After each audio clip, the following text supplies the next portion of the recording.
Hey Ben, good morning, man. Hey Doug, how are you? I'm all right, thanks. So, this is pretty amazing. 12 out of 12. 12 out of 12. Yeah, man, I can't believe it was a year ago just more than a year ago that we were talking about this and you were still planning your first one. It's been a, Yeah, it's been an awesome trip. So, tell us about the last one, how it went, and a little bit about what you feel you got out of it and where you think you're going in the future. yeah, for sure. So the last one, I had a couple of options I was looking at. We talked about the 22-hour run, which I'm actually going to end up doing probably later this year, actually maybe a few months. But I ended up doing the 50K down in Indiana, and it was pretty. How do I say it? It was pretty brutal, just in terms of the course and going into it. I'd done like 5 races in like a 6 week period between ultras and marathons and other stuff. And so I really had a pretty severe bout of just adrenal fatigue and just I was just worn out. And so leading into that race, I didn't do a excuse me a ton of prep work in terms of I kept my mileage low. I did a ton of yoga and mobility, and so just because I was breaking, my body was breaking down, Hmm. and so going into it, my goal was just to go and have fun. I knew I wasn't going to set these speed records. I knew the course was kind of tough, and so I went there and ended up wiping out pretty hard within the first mile. So that set the tone for the entire race. Oh, So, wow. But when you said wiping out, you mean you actually fell? You hurt?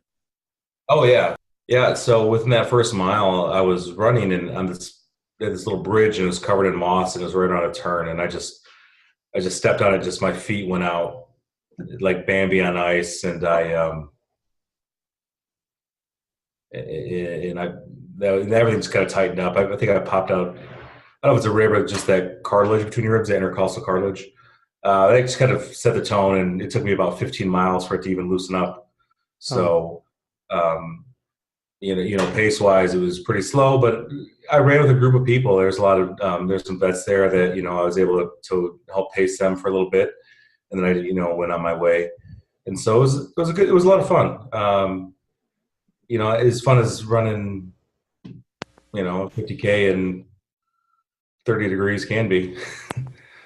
wow. So Okay, yeah. So now you were saying like, that you managed to chat with a bunch of vets and stuff. And I mean, that's the whole point of you doing this is to try and raise awareness of um, amongst this community that there are ways to help deal with some of the issues that you guys deal with in terms of physical pain, ongoing pain from injuries and that you sustained during your service, but also the mental side of things and the PTSD and those sorts of things. So it's interesting to hear, whether you've managed to develop or acquire any traction on that over this year of effort that you've put in. yeah, I actually have. It's been excuse me, so recover from that run. It's been it's taken some time, but just making inroads with just different vets and just kind of getting the word out. Sometimes it just, the ball rolls slowly with a lot of these things.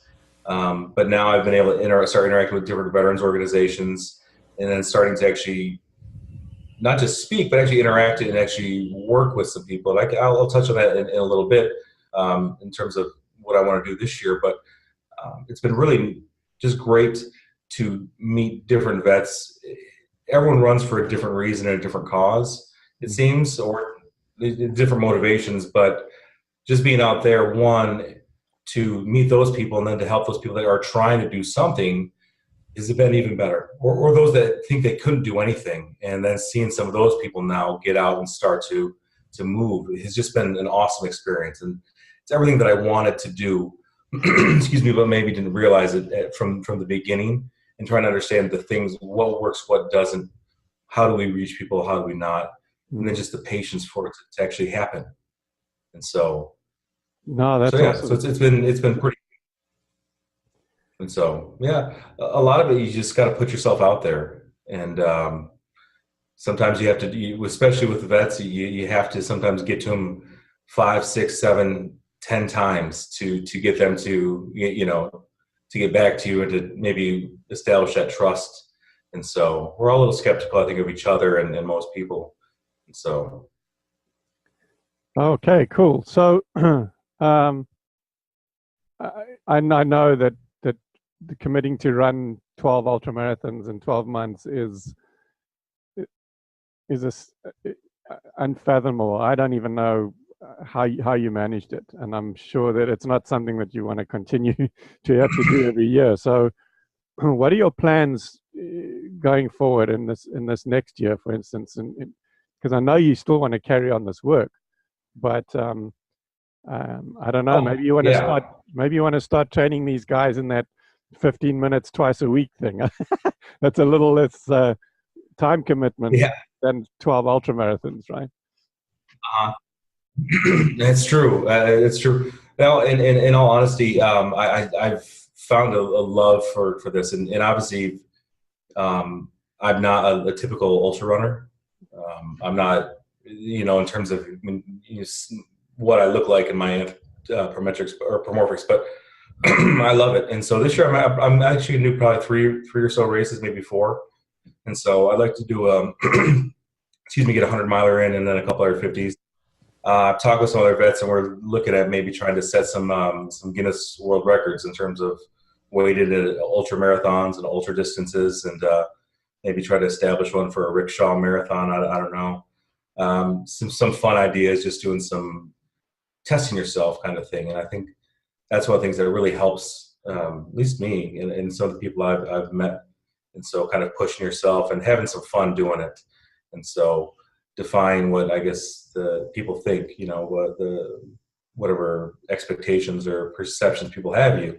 And so for me, one of my strengths is in my background is movement science, and so I've actually already started to work with veterans, and so just doing we call it post rehab therapy, post rehab training, some health coaching.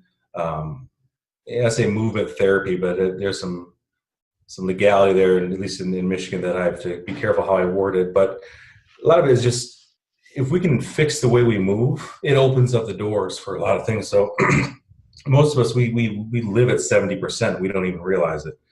And so when you are struggling with an injury or a condition, that is even exacerbated even more. And so if we can get you to move, we can start to open the door to other things. And to me, I don't want to pigeonhole myself in a keto sphere, because it's such a polarizing thing. And a lot of the vets I've talked to, I've come to realize that when you start talking nutrition, they immediately shut you down, or they're like, well, I would this. And so to me, if I can get in through movement, then we can start to talk about, once you establish that bond, that's when I start to talk a little bit more about nutrition and carb, and carb reduction, things like that. And whether it's, a keto, a paleo, a primal, or a carnivore, whatever it is, to me, it's not about necessarily labeling something. It's about helping that person, and helping them reevaluate the role of carbs, really, in essence, in their life. But if we can get them moving properly, then it opens the doors. And so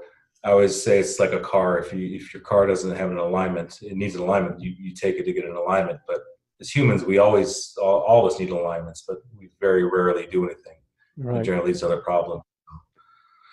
So yeah, so that's the goal. So this year, in 2018, I ended up doing about 100 hours of just time in about 3 months, a little over 3 months of working with veterans, and just between just one-on-one or group settings of working with them and doing kind of quote unquote mobility seminars, and that's what we plan on keep doing in 2019.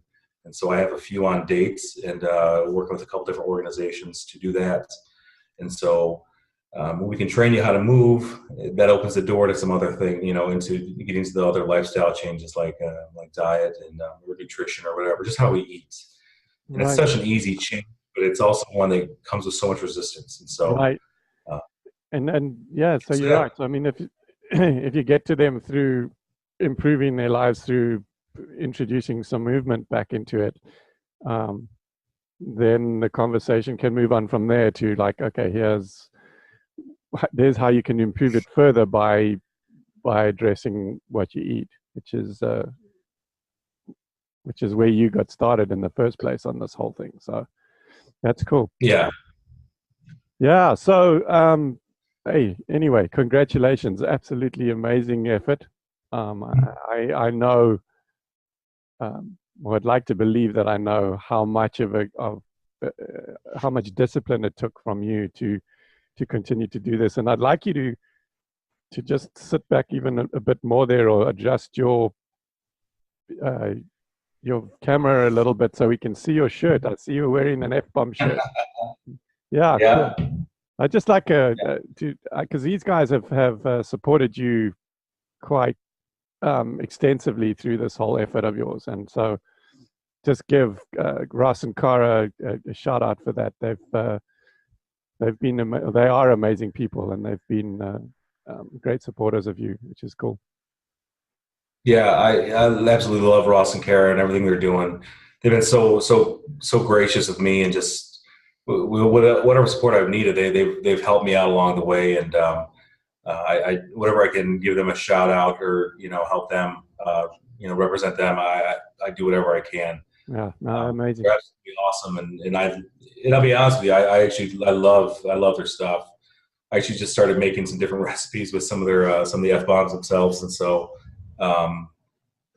Yeah, but they're awesome, and I love the product too, and they're just such great people. Yeah, and I'm so happy that their success they're having, and so for sure. All right. Very nice. Look forward to chatting to you through the rest of this year again, as your journey continues, and hopefully we can get you to either to Seattle or San Diego this year. So you can come to one of our events, and maybe we get you up on the stage, or one of breakout talks or something, and you can get a chance to tell people at the event what you did and how your journey is progressing. Well, yeah, I would definitely love the opportunity, and the way I see things is that 12 was great, but the things that we have coming forward are going to be bigger and better, and it's always. You can't ever get that, I call it the Al Bundy mentality. Think about Polk High, 4 touchdowns, 1 game, or whatever it was. It's not about what we did, it's about where we're going. And that might not be something as crazy as 12 ultras in 12 months, but it's the impact that we're seeking to make with veterans and people in general. And that's the thing I'm really excited about, whether that's with nutrition, whether that's with movement, or just being there and helping inspire, motivate people. That's how we get things started, and I can't thank you enough for everything you've done for me and help share my story as well. And I really appreciate it. No, I gotta get you another team. It's been inspiring, and as I keep saying, I'm very impressed in terms of the discipline you've shown in making this happen. It's incredible.